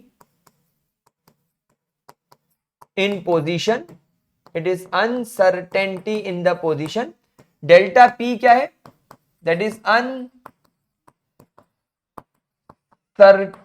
in momentum. अब यहां पर मेरे प्यारे बच्चों एक बात समझो, दैट आपका जो मोमेंटम होता है वो मास इंटू वेलोसिटी के बराबर होता है, बट यहां पर तो आपका मोमेंटम डेल्टा पी है, यानी you are observing change in momentum.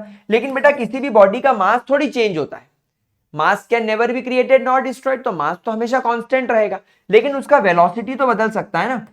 तो मैं इस फॉर्मूले को इससे रिप्लेस कर सकता हूं। तो इस फॉर्मूले को जब आप इसमें पुट करोगे तो यहां पर it can also be written as delta x multiply by m multiply by delta we is equal to और greater than h upon 4 pi. इसको आप री अरेंज करके लिखेंगे, delta x multiply by delta we is equal to और greater than 4 pi m। तो ये velocity के aspect में भी आप निकाल सकते हैं। समझ में आ रही मेरे प्यारे बच्चों, गुलजारी लालो बकुड़ो, कोई परेशानी, कोई दिक्कत, 100% क्लियर। तो इससे नील बोर के मॉडल में क्या इफेक्ट पड़ा, so therefore according to this uncertainty rule, according to this uncertainty rule we cannot find the exact trajectories of an atom. आपके एटम की एग्जैक्ट ट्रेजेक्ट्री आप नहीं पता लगा सकते, यानी आप ऐसा नहीं बोल सकते कि ये मेरा न्यूक्लियस है और ये मेरे एटम की फिक्स बाउंड्री है, बस इसके बाहर इलेक्ट्रॉन नहीं जाएगा। ना ना ना ना ना ना ना ना ना ना, अकॉर्डिंग टू अनसर्टेनिटी आपका एटम का जो आउटर सरफेस होगी वो इस तरीके से उबड़ खाबड़ होगी। ये देखो, ये एक अनसर्टेनिटी इसके पास हमेशा रहेगी, यानी you can not get the बिल्कुल स्मूथ और चिकनी सरफेस, आपका एटम ऐसा उबड़ खाबड़ होगा। क्लास 12 चैप्टर नंबर अभी तो 1 हो गया, पर चैप्टर नंबर 2 बायोलॉजी में पहले sexual reproduction in flowering plants अगर आपने चैप्टर पढ़ा हो तो उसके अंदर एक पोलन ग्रेन का डायग्राम आता है बेटा। वो पोलन ग्रेन के डायग्राम को देखना, उसके आसपास भी आपको उबड़ खाबड़ चीज दिखाई देती है। ये भी बेटा बिल्कुल वैसा ही है। एटम भी आपकी जो एटम के आउटर मोस्ट बाउंड्री की जो ट्रेजेक्टरीज होती है ना, वो भी आपको एग्जैक्टली ऐसे ही दिखाई देगी। क्या आप इस बात को समझ पा रहे हैं मेरे बच्चे, मेरे बकुड़े, मेरे गुलजारी लाल? हाँ, आप चाहें तो आपकी एनसीईआरटी में आई थिंक फिगर 2.4 होगा, वो एक बार जरा उसको जरूर देख लेना। उसके अंदर पोलन ग्रेन दे रखा है, एकदम उबड़ खाबड़ वाली उसकी स्ट्रक्चर होती है, तो आपका एटम कुछ ऐसा ही नजर आता है। बोलो समझ में आया प्यारे बच्चों तुम लोगों को? ये पॉइंट बहुत अच्छे से ध्यान रखने वाला है, ठीक है। सो देयरफॉर नील बोर के मॉडल में तो गलती है। नील बोर तो बोलता था कि बिल्कुल एग्जैक्ट फिक्स पोजीशन नहीं। अब हम लोगों को एक नया मॉडल चाहिए जिसमें हम ये इलेक्ट्रॉन्स का मूवमेंट न्यूक्लियस के आसपास देखेंगे, लेकिन उसके अंदर 100% श्योरिटी से उसको एक शेल में नहीं घुमाएंगे। मतलब हम ये मानते हैं कि नील बोर ने बोला ना कि एटम में शेल होते हैं, तो हम मानते हैं कि फर्स्ट शेल होगा, सेकेंड शेल होगा, थर्ड शेल होगा, लेकिन हम ये नहीं मान सकते कि इलेक्ट्रॉन उस शेल में ना तो 1 इंच इधर ना तो 1 इंच उधर, ना तो 0.1% इधर ना तो 0.1% उधर होगा। हल्का फुल्का इरेग्युलरिटी होगी, लेकिन रदरफोर्ड जितना रैंडम भी नहीं होगा। रदरफोर्ड तो क्या बोलता था, कभी न्यूक्लियस की पप्पी ले लेगा इलेक्ट्रॉन आकर तो कभी दूर निकल जाएगा, नहीं, इतना ज्यादा रैंडम मूवमेंट भी नहीं होगा, हल्का हल्का होगा, हल्का हल्का, थोड़ा न्यूक्लियस के करीब, थोड़ा न्यूक्लियस से ज्यादा। मतलब आप ये देखो, मतलब अगर मैंने कह दिया कि ये जो पर्पल कलर से बना हुआ है, अगर मेरा ये फर्स्ट शेल है तो इलेक्ट्रॉन बस ये ऐसे ऐसे मूव करेगा। ये देखो, ये बस ये कभी अंदर चला जाएगा, ये तो कभी बाहर आ जाएगा, ये फिर कभी बाहर आ जाएगा तो कभी अंदर चला जाएगा, फिर अंदर चला जाएगा तो बाहर आ जाएगा। ये इस तरीके से मूव करेगा। समझ में आ रही बात आपको? ज्यादा दूर पास नहीं होगा। तो this is how your atom will be like looking like this, ठीक है। Your atom will look like this. समझ में आ रहा है आप लोगों को? कोई परेशानी? दूसरा पॉइंट वेरी इंपॉर्टेंट, हाइसेनबर्ग का uncertainty principle is again applicable, it is again applicable for the microscopic bodies। ये मैक्रोस्कोपिक बॉडी के लिए काम नहीं करेगा। देखो इमेजिन करो, लेट से मेरे पास में एक बॉल है, लेट से मेरे पास में एक बॉल है, बॉल नहीं, चलो बॉल तो बहुत बड़ी हो गई, मेरे पास में लेट से एक एंट है, एक चींटी है, और उस चींटी का बुम बुम बुम अगर मैं मास की बात करूं तो वो चींटी का मास 10 टू द पावर लेट से -6 kg है, यानी 1 मिलीग्राम की, 1 mg की मेरे पास में चींटी है। अब अगर इस चींटी को मैं फॉर्मूले में पुट करूं, delta x multiply by delta we is equal to और ग्रेटर देन h/4πm, तो यहां पर delta x multiply by delta we is greater than 6.626 into 10 to the power -34 joules की वैल्यू में लिखूंगा KG metre square per second square multiply by second divided by 4 multiply by pi की value 3.14 और मास की जगह 10 टू द पावर -6 केजी। ठीक है प्यारे बच्चों, तो यहां पर केजी से केजी को मार डालो, तो यहां पर मेरे प्यारे बच्चों आपको जो फाइनल वैल्यू मिलेगी 4 3 12 0.5 मल्टीप्लाई बाय -6 ऊपर जाके 10 टू द पावर -28 सेकेंड से 1 सेकेंड मर जाएगा, तो ये हो जाएगा metre square per second. I think this should be the value 0.5 into 10 to the power -28 metre square per second. अब आप देखो, जब मैंने एक बड़ी ऑब्जेक्ट ली, यानी जब मैंने एक बड़ा चींटी का एक चींटी ले ली जिसका साइज, जिसका मास 1 मिलीग्राम है, आप देखो उसके uncertainty in position multiply by uncertainty in velocity की वैल्यू कितनी small I, very small value. अब आप बताओ 0.5 इंटू 10 टू द पावर -28 कोई कीमत है क्या अपने लिए? इल्ले पौ, इसकी कोई वैल्यू नहीं हमारे पास। आई बात समझ में? लेकिन अगर मान लो मैं एक बहुत ही ज्यादा माइक्रोस्कोपिक बॉडी ले लूं, ए एटम चल रहा बाबा, उधर खतकने कर दे बात, आई बात नहीं करने का। हाँ, अब अगर मान लो केस नंबर 2 में अब मैं एक काम करता हूं, मैं एक बहुत छोटी बॉडी ले लेता हूं जिसका मास बहुत छोटा है। कितना छोटा मास लूं? लेट से मैं इलेक्ट्रॉन ले लेता हूं। लेट से मैंने सेकेंड केस में इलेक्ट्रॉन ले लिया जिसका mass 9.1 into 10 to the power -31 KGs है। तो यहां पर delta x delta we is greater than equal to 6.626 into 10 to the power -34 KG metre square per second square multiply by second divided by 4 multiply by 3.14 multiply by 9.1 into 10 to the power -31 KG. KG से KG मर गया, second से 1 second मर गया। अब 4 3 12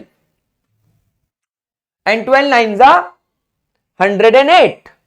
108 को जब मैं 6 से डिवाइड करूंगा तो 14 को जब मैं डिवाइड करूंगा 1 से तो 14 5 90। तो अगेन ये नियर अराउंड कुछ 0.5 आएगा। डेल्टा एक्स डेल्टा वी कुछ वैल्यू में अप्रोक्सीमेट 0.9 मान लेता हूं और -31 को ऊपर ले आता हूं तो ये हो जाएगा +31। तो अप्रोक्सीमेटली +31 यानी 3, और यहां पर वैल्यू छोटी आ रही तो एक डेसिमल और लगा दूं तो 10 टू द पावर -4 हो जाएगा, और यहां बचेगा अपने पास में मीटर स्क्वायर पर सेकेंड। तो अब आप देखो यहां पर जब मैंने इलेक्ट्रॉन लिया तो uncertainty in position multiply by uncertainty in velocity का प्रोडक्ट का वैल्यू देखो 0.5 इंटू 10 टू द पावर -4 आया, which is comparatively a larger value. अब आप देखो 10 टू द पावर -4 तक की अनसर्टेनिटी को मुझे कंसीडर करना पड़ेगा, मेरे को जाना पड़ेगा, क्योंकि मेरे को इसको कंसीडर करना पड़ेगा। बोलो समझ में आया कि नहीं आया? तो लग गई नील बोर की जोर से। नील बोर की पहली कहां लगी कि उसने इलेक्ट्रॉन को पार्टिकल मान के छोड़ दिया, उसकी वजह से वो बेचारा खुद का बोर क्वांटाइजेशन नहीं समझा पाया। तो डी ब्रोगली ड्यूअल नेचर, यानी अब हमें इलेक्ट्रॉन के मॉडल को बनाने के लिए इलेक्ट्रॉन की पोजीशन को, अच्छा पूरा झगड़ा केवल इलेक्ट्रॉन की पोजीशन का चल रहा है। रदरफोर्ड ने न्यूक्लियस बताकर न्यूट्रॉन प्रोटॉन उसके अंदर रख के मामला सुलझा दिया। ये इलेक्ट्रॉन परेशान कर रहा है साला, क्योंकि इसका मास नेग्लिजिबल है, छोटा पिद्दा प्राणी है और बहुत सारे होते हैं, ये मधुमक्खी के छत्ते की तरह होते हैं ये। तो हम लोगों को इलेक्ट्रॉन की पोजीशन को अब एटम के अंदर रखने के लिए पहली बात ये समझनी पड़ेगी कि एटम के अंदर मौजूद इलेक्ट्रॉन एक ड्यूअल नेचर वाला इंसान है, यानी वो एक वेव की तरह घूम रहा है। और वेव कैसी घूमती है? ला ला ला ला ला ला ला ला ला ला ला ला। एक बात तो ये प्रूव हो गई। दूसरा, हाइसेनबर्ग ने बोला कि तू पोजीशन निकालने जाएगा तो वेलोसिटी बदल जाएगी, वेलोसिटी बदल जाएगी तो इलेक्ट्रॉन भाग जाएगा। तू सोच रहा है कि इलेक्ट्रॉन यहां आएगा, वो तो वहां निकल गया। मतलब पोजीशन और वेलोसिटी आप एग्जैक्ट प्रेडिक्शन तो कर ही नहीं सकते, जैसा नील बोर बोल रहा है ना, खत्म, खल्लास, गया, टाटा बाय बाय, गया। तो अब हम लोगों को एक ऐसा मॉडल भी बनाना पड़ेगा जिसमें हम इलेक्ट्रॉन की पोजीशन और वेलोसिटी के अंदर हल्का सा वेरिएशन रखें। मतलब हम एटम की पोजीशन एकदम फिक्स बता नहीं सकते, उसकी ट्रेजेक्टरी एकदम फिक्स रख नहीं सकते, ट्रेजेक्टरी उसकी होगी बिखरी बिखरी। यानी आपके दीवालों पर अगर आपने पुट्टी लगाकर पेंट लगा दिया तो ऐसी चिकनी दीवार तो हो नहीं सकती, दीवार होनी चाहिए एकदम रफ खुरदुरी वाली, जो तुम्हारे स्कूल में होती है, केवल प्लास्टर करके व्हाइट पेंट कर देते हो, वैसी खुरदुरी दीवार जैसा एटम होता है अपना। आ रही बात आप लोगों को समझ में? तो अब जो नया मॉडल आएगा जिसका नाम रहेगा वेव मैकेनिकल मॉडल, जो कि और लिटरली रशियन और यूक्रेनियन के लोग हैं ना, इनके माँ बाप ने इनका नाम गुटखा खा के रखा होगा, इनके मुंह में होता होगा विमल, ये बोलना चाहते होंगे हरि प्रसाद, लेकिन उसके निकल गया होगा, तो उसके लोगों ने हाइसेनबर्ग समझ लिया है ना। किसी के माँ बाप को आना होगा शनि सिग्नापुर जाना होगा तो बच्चे का नाम स्क्रॉडिंजर रख दिया। तो कुछ इस तरीके के लफड़े होते होंगे। खैर हमें उससे कोई मतलब नहीं कि अजय देवगन कहां गया था, हमें तो यह बात ध्यान रखनी है कि अब हाइसेनबर्ग और स्क्रॉडिंजर मिलकर एक बढ़िया मॉडल देंगे, जो आखिरी मॉडल होगा जिसे बोला जाएगा वेव मैकेनिकल मॉडल, जो कि क्वांटम मैकेनिक्स के ऊपर बेस्ड होगा, जिसकी इक्वेशन हमें डरा देगी, सहमा देगी, हमारी फट जाएगी उस इक्वेशन को देखकर। लेकिन गुड न्यूज यह है कि नीट में वो हमारे किसी काम की नहीं है, वो केवल जेई एडवांस वालों के लिए काम में आती है, जो सादा साले साइंटिस्ट बनने की इच्छा रखते हैं। अपन को डॉक्टर बनना है, अपने को चीड़-फाड़ करनी है, अपने को गंदी राइटिंग में फार्मासिस्ट को बोलना है कि भाई मैंने लूट लिया अब तू भी लूट ले, तो हमें उससे स्क्रॉडिंजर का कोई लेना देना नहीं है। हमको केवल इतना करना है कि हमें वो इक्वेशन समझना है और ये देखना है कि मॉडल ऑफ एटम अंदर से कैसा होगा।